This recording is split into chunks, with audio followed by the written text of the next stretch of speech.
Vous êtes déjà concerné par toutes les modifications et notamment la digitalisation qui arrive dans vos métiers. Jean-Christophe Machet, justement, directeur général de FM Logistique.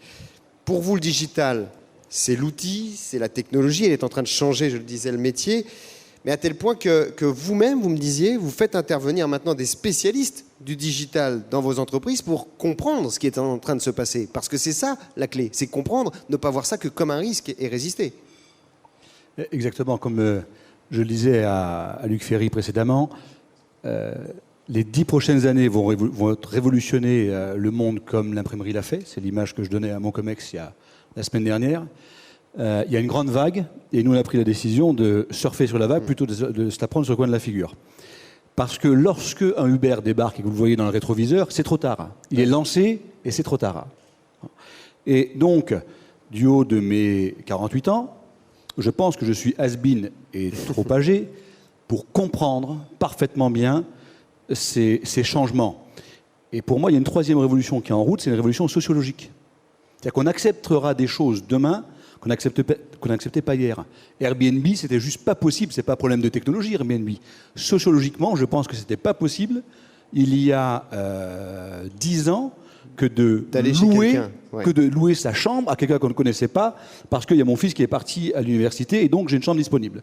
Donc en plus, on a ce sujet sociologique qui, pour nous, prestataires logistiques qui manageons des équipes larges, ou pour nous, prestataires logisticiens qui gérons des équipes larges, il va falloir qu'on le prenne en compte. Et donc, pour répondre à votre question, pour réussir à essayer de prendre les bons virages et être sur la vague, eh bien oui, on a décidé de lancer un programme sur 10 mois en faisant intervenir à 8 reprises des experts dans des domaines différents du digital pour être certain de pouvoir appréhender des sujets, les comprendre et alors réfléchir à de nouveaux modèles. Parce que c'est qui les Uber pour vous aujourd'hui, que vous avez dans le rétroviseur ?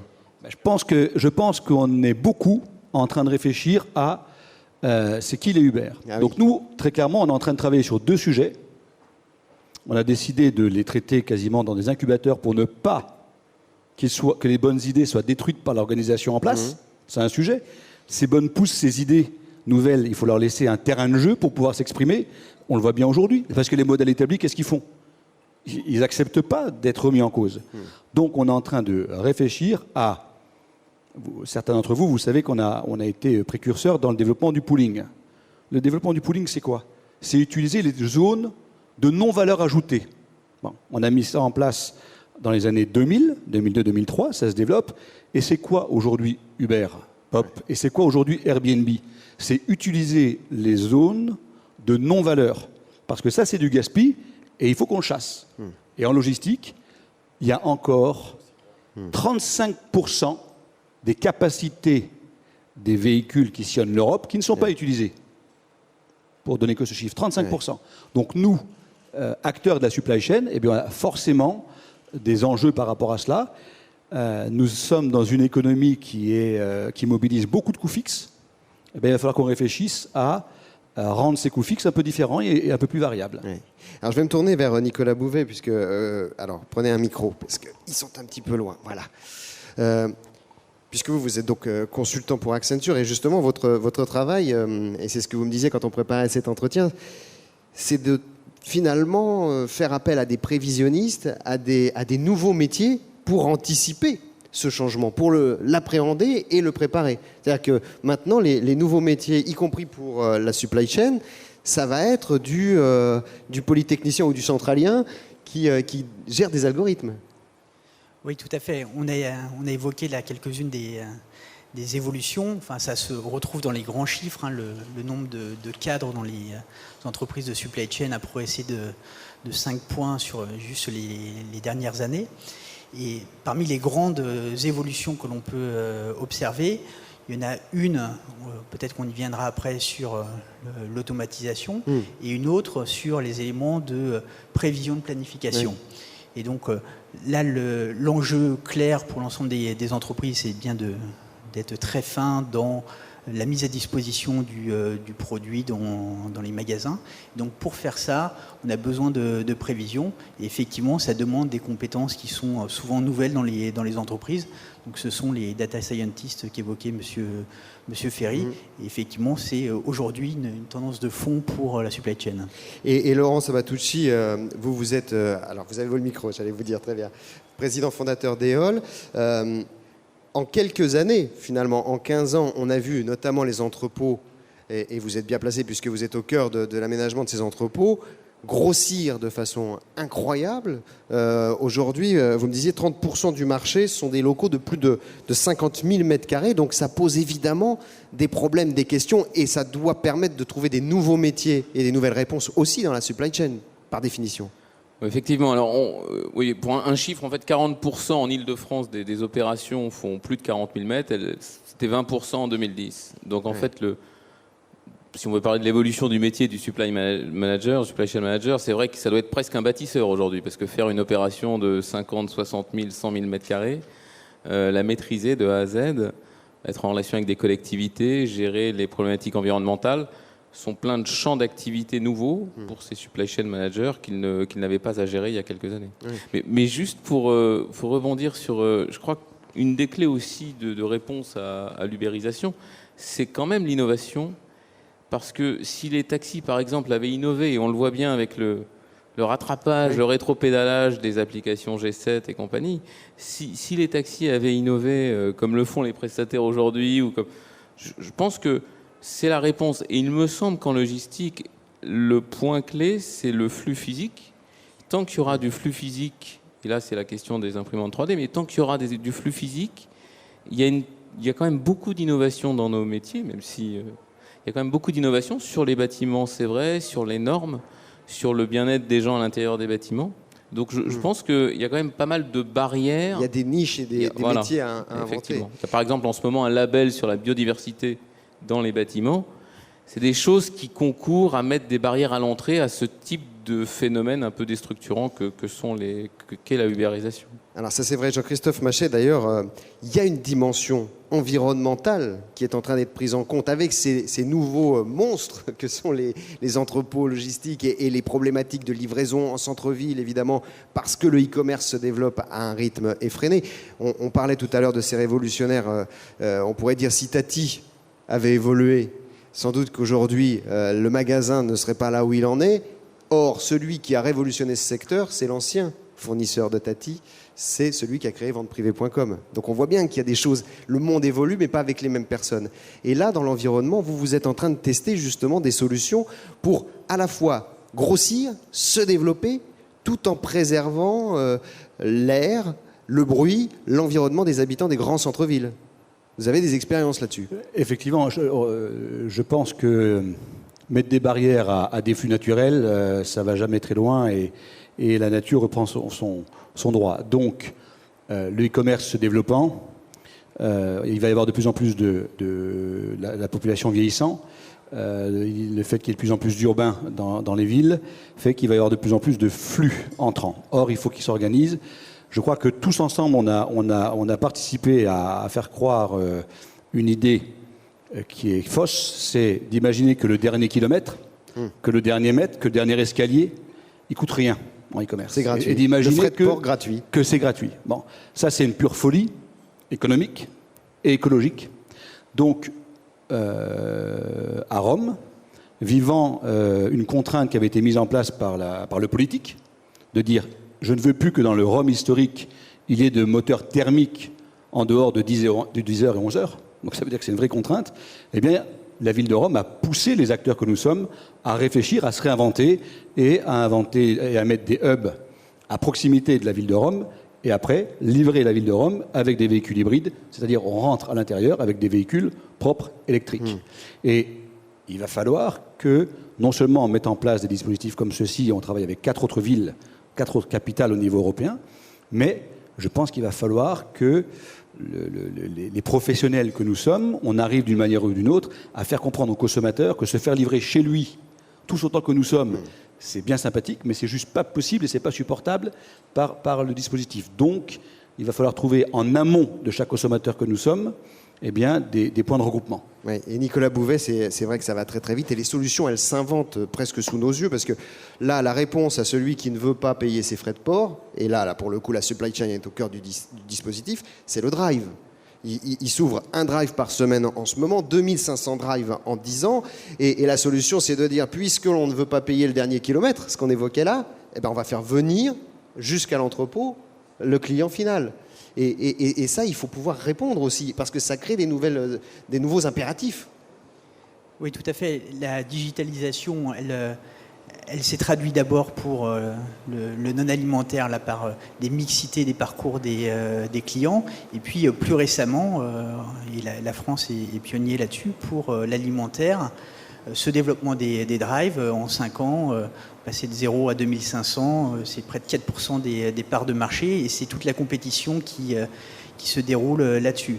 Et effectivement, la nécessité qui est associée avec ces drives, ça incite les acteurs à revoir en profondeur leur modèle, à ouvrir davantage leur réseau logistique, à chercher les synergies, et puis on l'évoquait dans un certain nombre de cas, automatiser. Oui.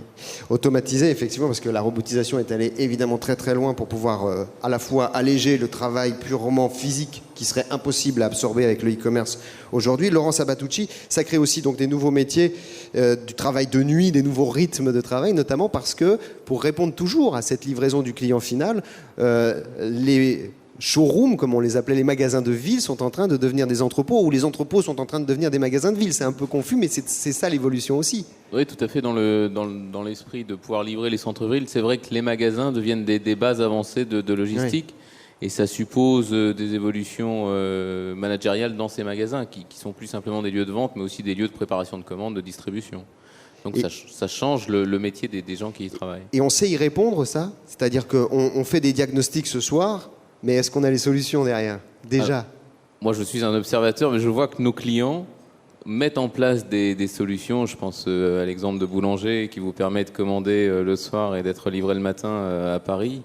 Jusqu'à 22h, vous êtes livré le matin à 7h du matin. Ce sont des exemples qui prouvent que finalement, ça fonctionne, ça peut être mis en œuvre. Jean-Christophe Machet, et on conclura ensuite avec Luc Ferry, cette table ronde, mais vous diriez quoi, la poule, l'œuf ?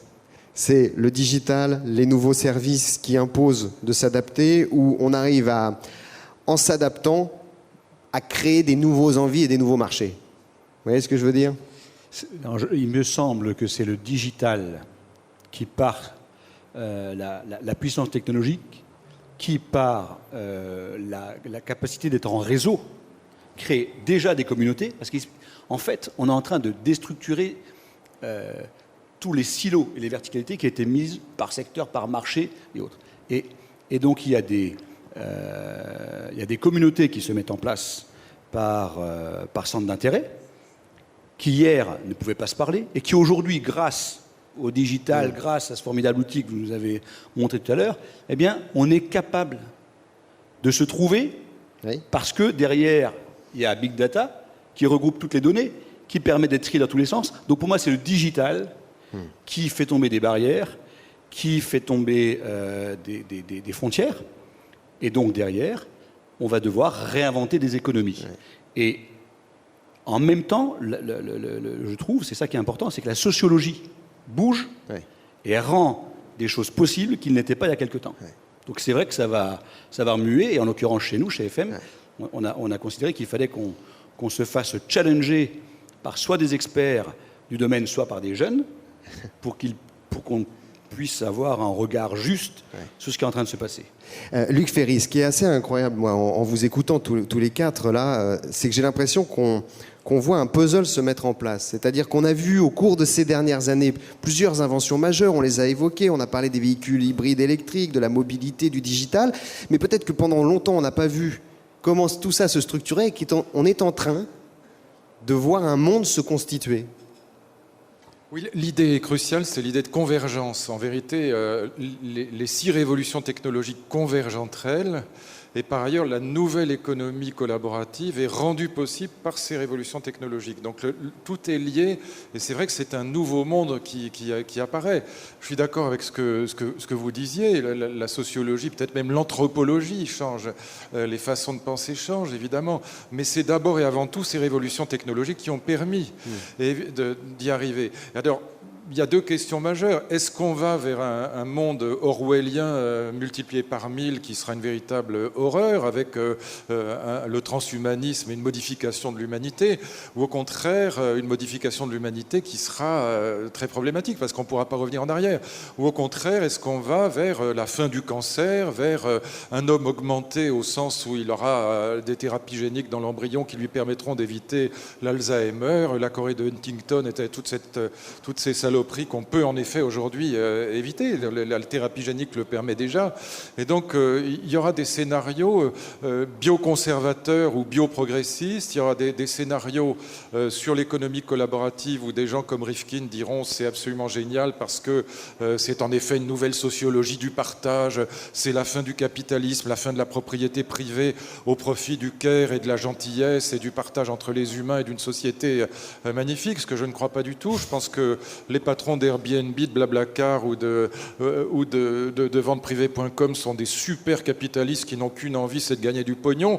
Et je pense que les utilisateurs n'ont en vérité qu'une envie, c'est de payer moins cher ou d'avoir un service meilleur. Donc je ne crois pas du tout à la fin du capitalisme et je pense que Rifkin nous raconte pour être... je pense que c'est vraiment un imposteur pour dire les choses franchement, mais il touche au moins les vraies questions. Donc c'est pour ça que c'est intéressant.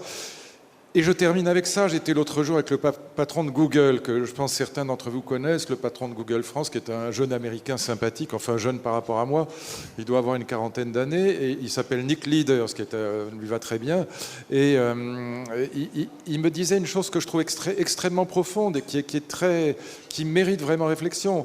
Il disait, voilà, quand nous, aux États-Unis, nous parlons des innovations, première chose qui nous intéresse, c'est le service rendu aux consommateurs. On parle du big data. Par exemple, le big data va permettre de régler la question du cancer parce qu'on pourra comparer des dizaines de milliers de milliards de cellules cancéreuses et donc avoir des thérapies ciblées, personnalisées. Aujourd'hui, même les meilleurs, mon ami David Kayad, les meilleurs médecins, quand 10 femmes ont un cancer du sein, on applique le même protocole pour les 10 femmes. On sait qu'il y en a 2 qui vont marcher, il y en a 8 qui ne marcheront pas. On fera un deuxième protocole après pour rattraper les 8 et on y arrive quand même. Mais avec le big data, on peut faire immédiatement une thérapie ciblée. On sait que ça marchera pour les 10. Et c'est ce qu'on fait déjà aux États-Unis, il faut quand même le savoir. Ce qui fait qu'ils ont des résultats en termes de traitement du cancer qui sont malgré tout bien supérieurs aux nôtres en moyenne. Il y a certains centres français qui sont formidables. Bon. Et donc, je termine avec ça. Nick Leader me dit, voilà, nous réfléchissons d'abord aux services rendus aux consommateurs. Le big data, c'est formidable pour lutter contre le terrorisme, c'est formidable pour lutter contre la criminalité, c'est formidable en termes de santé, etc. Vous avez la CNIL, c'est-à-dire que vous, ce qui vous préoccupe d'abord et avant tout, c'est pas le service rendu aux consommateurs, c'est la protection du citoyen. C'est ça la grande différence entre l'Europe et singulièrement la France et les États-Unis. Et c'est ça qui explique que les GAFA sont américains et que toutes les innovations dans l'innovation sont américaines, chinoises, coréennes et israéliennes. Mais nous avons la CNIL, c'est la protection du citoyen. On est scandalisé par ce qu'on a appris hier. Alors encore une fois, c'est vraiment un secret de polichinelle, à savoir que les Américains espionnaient nos présidents de la République. Mais tout le monde le sait depuis des années.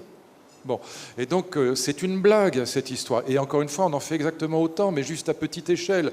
Et donc nous, quand on parle du big data, je vous dis, on a la CNIL, on pense à protection de la vie privée. Je dis pas que c'est idiot, c'est un vrai sujet. Je suis français aussi, mais c'est deux attitudes complètement différentes. Et donc ça explique que l'innovation dans l'innovation est américaine et que nous, on a l'idée républicaine. Et quand on veut faire bouger les choses dans une très grande entreprise, c'est les boulets syndicaux, c'est le code du travail qui empêche de suivre la logique des innovations. Ça a ses vertus, encore une fois, je suis français, hein, mais il faudrait réfléchir quand même à l'harmonisation des deux préoccupations, et ce n'est pas encore suffisamment le cas chez nous. Merci beaucoup. On a évoqué Orwell parce que c'est vrai que pendant des années, on a cru que c'était de la science-fiction. Moi, je sais que c'est votre réalité quotidienne et je pense que ça va donner lieu maintenant à des discussions à chacune de vos tables. Je vous souhaite une très très bonne soirée, un très bon appétit et merci donc à Luc Ferry, Jean-Christophe Maché, Laurent Sabatucci et Nicolas Bouvet. Bonne soirée à vous tous.